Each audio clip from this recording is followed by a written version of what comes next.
Guys, the game that started off all of this Gamergate 2.0 is officially dead. Sweet Baby Inc., all of your efforts to shut down Cabrutus Rambo's Steam Curator Group, Sweet Baby Inc. Detected, were all for naught. Alyssa Mercante, your damage control piece attacking gamers and rage bait grifters was all for naught. Shutting down websites, contacting wives, trying to censor people, all of it, from all of the wokies and all of the activists, whether you're Kotaku, IGN, or Sweet Baby Inc. yourself, it is all for naught because Suicide Squad is finally canceled. It's dead. Warner Brothers is officially killing it off. It's going to be servers cut in the next few months. It's finished. 200 plus million in impairment charges. Warner Brothers finally said, yo, we fucked it up. I believe season 4 is going to be the last season because look at this crap. Nobody wanted this. Warner Brothers Discovery and Rocksteady Studios announced it would finally kill off its beleaguered Suicide Squad Kill the Justice League game in January 2025. I'm sorry, I'm stumbling all over my words because this is a celebration right here.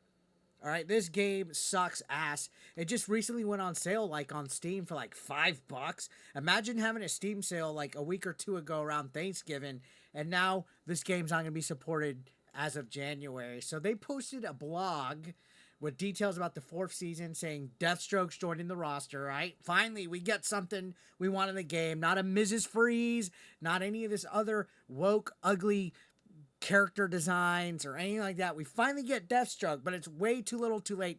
I can't believe Rocksteady is a shell of its former self when it came to this. They made such great Batman games, and now they end it with this note right here. A game that failed immensely. So Rocksteady said with Deathstroke joining the roster, the Suicide Squad's crusade against Brainiac is drawing to an end. Season 4 will finish up with episode 8, which is scheduled to release in January, and that'll serve as the last seasonal episode for the game.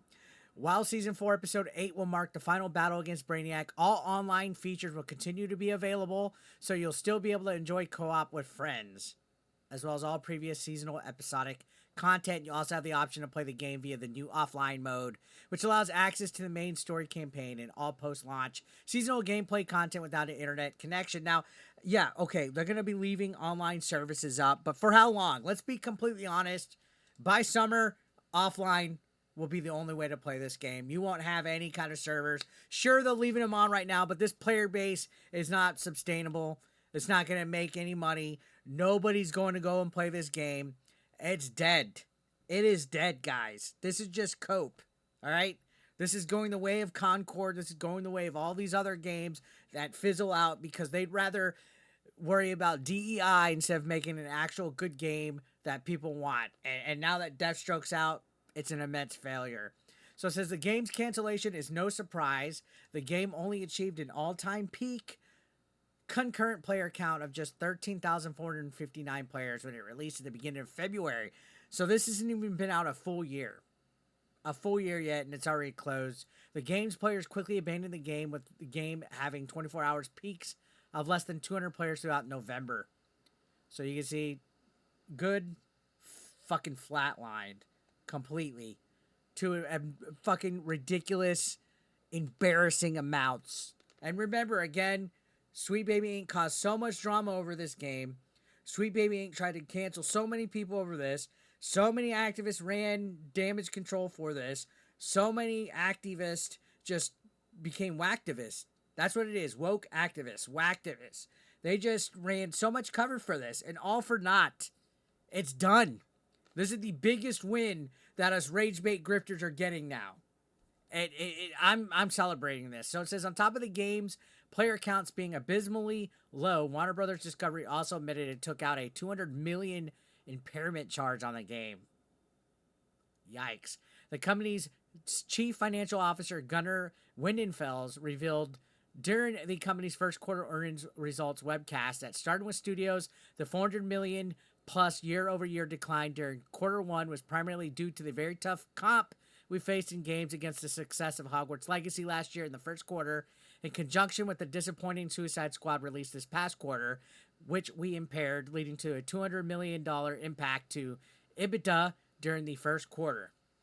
More recently, Wind Fells revealed the company's entire games division had over 300 million in write-downs. I mean, think about how Mortal Kombat 1 also immensely failed to the point where no more DLC, no more expansions coming out for it. Chaos Reigns, literally, the Chaos Reigns DLC with the gender-swapped Cyrax and Sector just fucking destroyed that game. They can't do anything wrong, guys. This is a second place runner-up for worst video game company of the year after Ubisoft. So they continue to say results were impacted by gains for which we took another 100 million plus impairment due to the underperforming releases, primarily Multiverses this quarter. I forgot about Multiverses. I played that like the first original release it had, and then they removed it and brought it back and just had potential, but the execution's not there, Warner Brother. Bringing the total write-down year-to-date over 300 million in our games business, a key factor in this year's studio profit decline.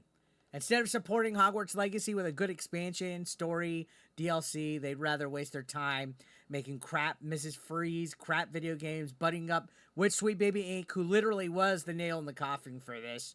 You see, the game also suffered from having been worked on by woke DEI consultancy Sweet Baby Inc. Given Sweet Baby Inc. worked on the game was added to the Sweet Baby Inc. Detective Steam curated list, which acts as a boycott list for gamers. It has over 460,675 followers as is writing. And remember, they tried to shut that down. Sweet Baby Inc. tried to strike that. We had Chris Kindred and all their ilk trying to shut down that curator list, which caused a massive backfire for this game. And I think a lot of that caused a Streisand effect. I think if Sweet Baby Inc. didn't meddle and try to cause all this bullcrap, the game could have had a chance. So maybe developers should learn, don't work with these people that want to censor you, that want to kill off criticism. And on top of that, we had activists like Alyssa Mercante write their hit pieces about how Sweet Baby Inc. doesn't do what we guys think it does. It definitely does. And it kills video games. You can see right here. So it says on top of this, as noted by YouTuber Very Dark, shoutouts Very Dark, the game was an insult to players given it just throws half of the character development from the Arkhamverse games away. Of course, you're killing off fan favorite characters, and I get it, right? It's called Kill the Justice League. I'm fine with them killing off characters as long as they do it in a way that makes sense to the story and is also in a respectful way. So yeah, they basically, spoiler alert, kill Batman. And what's sad is this was Kevin Conroy's like last role as Batman, right? Definitely a middle finger to the whole Rocksteady Arkham universe. But now it's closed. Now it's shut down. And hopefully it's a lesson learned that if you go woke, you go broke. And I don't care how deranged or how upset any woke activists get that we're celebrating this or that we say that. This is living fucking proof. This is the game that caused all of the hubbub, and now it's done. So what was it for? Was it worth your reputation being clowns? Was it worth all the infinite content glitch that you guys provided us since February? Was it worth showing that you guys have no idea what the actual real audience of gamers want? This modern audience that you guys cater to? It does not exist. Call me a grifter. Call me a rage bait grifter, all you fucking want. Call me reactionary. This is true stats. This is real right here. This is proven. The proof is in the fucking pudding. Warner Brothers, you wasted a lot of money just like Firewalk Studios has, just like Red Thread Games has. You guys have no idea what gamers want. You guys are desperate to control the narrative. You're desperate to try to get the main demographic of gamers, which is males, 25 to 44, and try to convert them to your ideologies. And nobody wants a shit game that shits on the source material.